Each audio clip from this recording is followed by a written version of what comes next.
శ్రీమాత్రే నమః.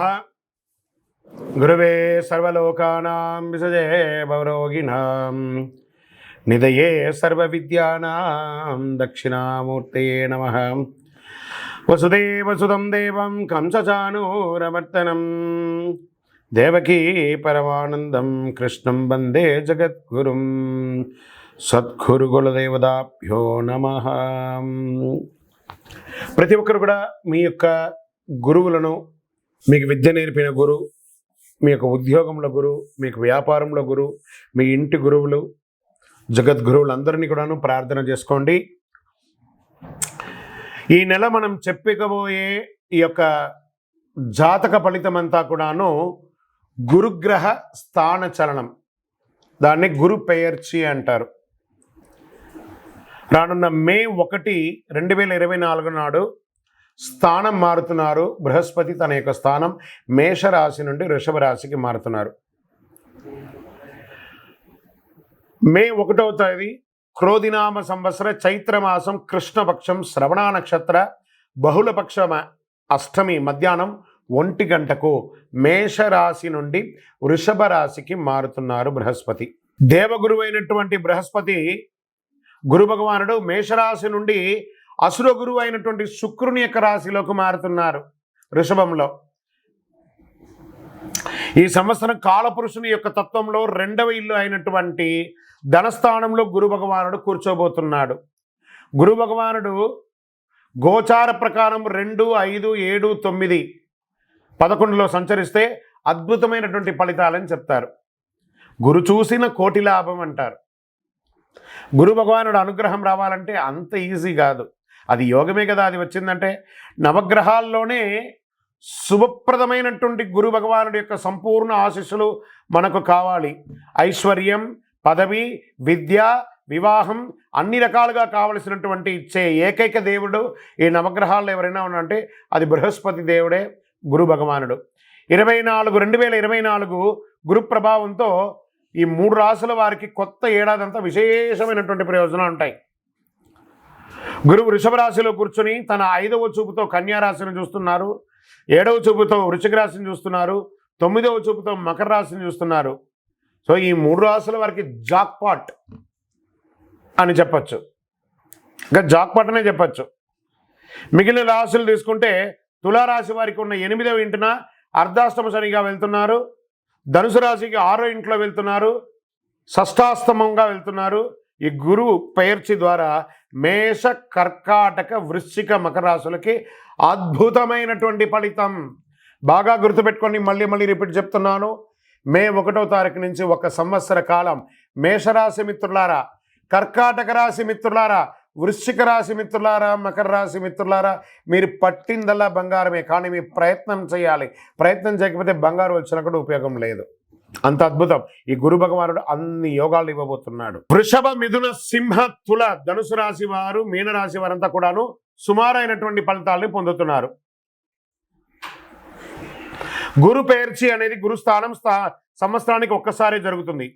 కొన్ని మాసాల్లో అధిక సారంగానూ, కొన్ని మాసాల్లో వక్రగతిలోనూ ప్రయాణిస్తూ ఉంటారు. గురు పెయర్చి ఫలితాలు మాత్రమే ఒక జీవితం యొక్క మార్పుని, వారి యొక్క జీవితాన్ని మారుస్తుంది అంటే మాత్రం చెప్పలేనండి. బాగా గుర్తుపెట్టుకోండి, గురువు మారగానే మీ జీవితం మారిపోతుందంటే కూడా నేను ఒప్పుకోను. మీ యొక్క పుట్టిన జన్మ రాశి, జన్మ లగ్న, మీరు పుట్టిన సమయంలో ఏదైతే ఉంటుందో మీ యొక్క గ్రహ బలంతోనే జీవితాలు అనేది మారుతుంది. వారి జాతకంలో ఉన్నటువంటి దశాబుద్ధుల గ్రహాల ద్వారానే జాతకం మారుతుంది అని కూడా చెప్పడం జరుగుతుంది. ఓకే, ఈ గురు భగవానుడు అంటే ఎవరు? అసలు మనకు ఒక బయోడేటా ఉంటుంది కదా, నేను సో నా పేరు ఇది, నా గోత్రం ఇది, నా ఇల్లు ఇది, నేను ఇంత చదువుకున్నానని. ఈ గురువు ఎవరు? ఆయనకి సొంత ఇల్లు ఏది? ధనుస్సు, మీనరాశి ఆయనకి సొంత ఇల్లు. ఉచ్చరాశి ఎవరు? కర్కాటక రాశి. నీచరాశి ఎవరు? మకర రాశి. ఆయనకి ఇష్టమైనటువంటి దిశ ఏది? ఉత్తర దిశ. అతిదేవత ఎవరు? బ్రహ్మ. ఆ బృహస్పతి గురుని యొక్క రంగు ఏది? పసుపు. ఆయన ప్రయాణం చేసే వాహనం ఏది? ఏనుగు. ఆయనకి ఉపయోగించే ధాన్యాలేంటి? శనగలు. ఆయనకి ఇచ్చే పుష్పాలేంటి? రోజ్బెర్రీ అంటారు. వస్త్రం పసుపు రంగు వస్త్రం వారికి ఇష్టం. వారు ధరించే రత్నం ఏంటి? పుష్యరాగం, కనక పుష్యరాగం. వారికి ఇచ్చే నివేదన ఏంటి? శనగల పొడితో తయారు చేసిన అన్నం చాలా ఇష్టం వారికి. వారికి ఇచ్చే లోహం ఏంటి? బంగారం. ఆయన యొక్క జాతి ఏంటి? మగ జాతి. ఆయన యొక్క అవయవం ఏంటి? కండరం ఆయన యొక్క అవయవం. స్నేహపూర్వకమైనటువంటి గ్రహాలు ఈ బృహస్పతికి ఎవరెవరు ఉన్నారు? సూర్యుడు, చంద్రుడు, అంగారకుడు. శత్రుగ్రహాలు ఎవరు? బుధుడు, శుక్రుడు. ఆయన యొక్క భార్య ఎవరు? తారాదేవి. మరి ఆయన పిల్లలు ఎవరు? భారద్వాజుడు, కుజుడు. ప్రార్థనా స్థలాలు ఏమున్నాయి? దక్షిణామూర్తి స్థలాలు, గురుస్థానాలు, గురు భగవానునికి సంబంధించిన అన్ని దేవాలయాలు ఆయనకి ప్రార్థనా స్థలమే. ఆయనకి అర్హత ఏంటి? ఈయనకున్న అర్హత, ఈయనకొక పొజిషన్ ఏంటి అంటే దేవగురువుగా ఆయన ఉన్నారు. ఎంత అద్భుతం చూస్తారా ఈ బృహస్పతి. మళ్ళీ చెప్తాను, గురు చూసిన కోటి లాభం.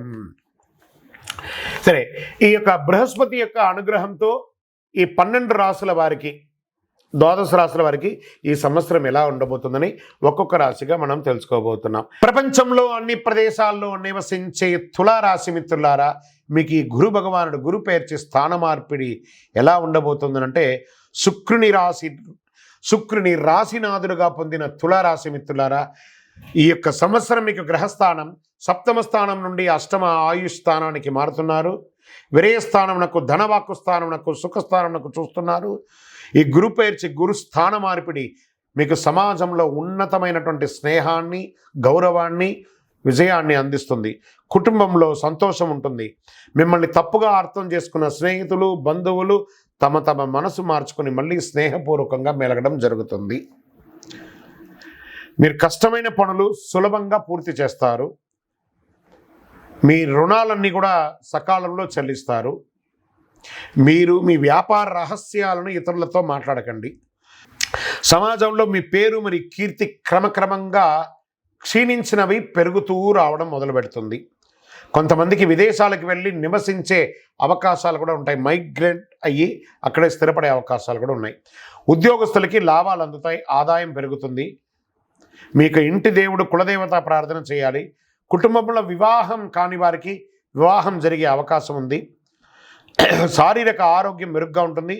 కొందరు కొత్త వ్యాపారాన్ని ప్రారంభించే ప్రయత్నాలు చేస్తారో అది మల్టిపుల్గా అవకాశాలు ఇస్తున్నాయి. షేర్ మార్కెట్ స్పెక్యులేషన్ ద్వారా మంచి ఆదాయాన్ని పొందే అవకాశాలు ఉన్నాయి. దీనివల్ల మీ యొక్క బ్యాంక్ బ్యాలెన్స్ పెరుగుతుంది. చిన్న చిన్న అవాంతరాలు ఉన్నా దాన్ని అధిగమిస్తారు. మీరు చాలా ప్రయాణాలు చేసే అవకాశాలు ఉన్నాయి. ఉద్యోగస్తుల సహ ఉద్యోగస్తులతో సహకరిస్తూ వెళ్ళండి. చిన్న చిన్న సవాళ్ళు వస్తూ ఉంటాయి, దాన్ని కూడా మీరు అధిగమించాలి. మీరు పెట్టుబడులు మరియు లెక్కించిన స్థానాల్లో భూమి మీద పెట్టుబడి పెట్టండి, ట్రేడింగ్లో పెట్టుబడి పెట్టండి, లాంగ్ టర్మ్లో. ఇవన్నీ కూడా మీకు కలిసి వస్తుంది. మిలిటరీ, పోలీస్ లేదా ప్రభుత్వ విభాగాల్లో పనిచేసే వారికి ఈ సమయం చాలా అనుకూలంగా ఉంటుంది. పనిలో మీరు ప్రశంసలు పొందుతారు, రిలాక్స్గా ఉంటారు, సహోద్యోగులతో స్నేహపూర్వకంగా ఉంటారు. మీ ఖర్చులు పెరిగే అవకాశాలు మాత్రం విపరీతంగా కనబడుతున్నాయి. ధన ప్రవాహం కూడా ఉంటుంది. దీర్ఘకాలికంగా పోలీస్ కేసు లేదా కోర్టు కేసు ఉంటే అవన్నీ కూడా సాధిస్తారు, దిగ్విజయం సాధిస్తారు. ద్రవ్య ఆదాయం, ఆ కేసుల ద్వారా ద్రవ్య ఆదాయం కూడా పెరుగుతుంది. మీకు మీ శ్రమలో ఆదాయాన్ని పెంచుకునే మార్గాలను ఎక్కువ చూస్తుంటారు. రుణాలు తీసుకోవడం కాస్త మానుకోండి. స్థిరాస్తి ద్వారా ఆదాయం పొందుతారు. ఆధ్యాత్మిక నిశ్చిత్వం పెరుగుతుంది. వారసత్వ సమస్యలు సాపిగా పరిష్కరిస్తారు. విదేశాల్లో చదువుకోవాలనుకునే విద్యార్థులకి ఇది ఒక మంచి యోగం. మంచి యూనివర్సిటీలో మీకు అవకాశాలు వస్తాయి. మీలో కొందరికి విదేశాల్లో స్థిరపడాలని కోరిక చూస్తారా, ఇది మంచి సమయం. ఏ రంగాన్ని ఎంచుకున్నా ఆ రంగం వారికి యోగం అండి. కాస్త వెన్నుగాయాలు, పగుళ్ళు వచ్చే అవకాశాలు ఉన్నాయి, కాస్త జాగ్రత్త పడండి. నరాలకు సంబంధించిన చిన్న చిన్న ఏది ఉంటుంది, డాక్టర్ని సంప్రదించండి. నిరుపేదలకు ప్రతి నెల ఒక్కసారైనా గురువారం నాడు మిఠాయి తినిపించండి, లేదా ఆకలిగా ఉన్న వారికి కాస్త కిరాణా కొనివ్వండి. ప్రతి నెల ఒక గురువారం నాడు దేవాలయాన్ని దర్శనం చేసుకోండి. మీ పరిసర ప్రాంతాల్లో ఉన్న దేవాలయానికి వెళ్ళి దర్శనం చేసుకోండి. మీ వయసు ఎంత ఉందో అన్ని దీపాలు వెలిగించండి, శనగలతో మాల వేయండి. గోచార గ్రహస్థితి ద్వారా చెప్పాం. మీ యొక్క సంపూర్ణ జాతకం తెలుసుకోవాలంటే మీ పరిసర ప్రాంతాల్లో ఉన్న సద్గురువుని సంప్రదించి మీ యొక్క జాతకాన్ని తెలుసుకోండి. లేదా మా ద్వారా తెలుసుకోవాలనుకున్నారా, ఈ కింద ఉన్న నంబర్కి మీ పేరు, పుట్టిన సమయం, పుట్టిన date of birth, time of birth, place of birth ఇవన్నీ కూడా రాసి మెసేజ్ చేయండి, వాట్సాప్ చేయండి, కానీ కాల్ చేయకండి. మేమే చూసి మీకు రిప్లై ఇస్తాము. ఇంకను సకల దోషాల తొలగి ఆనందంగా ఉండడానికి సద్గురవే నమః.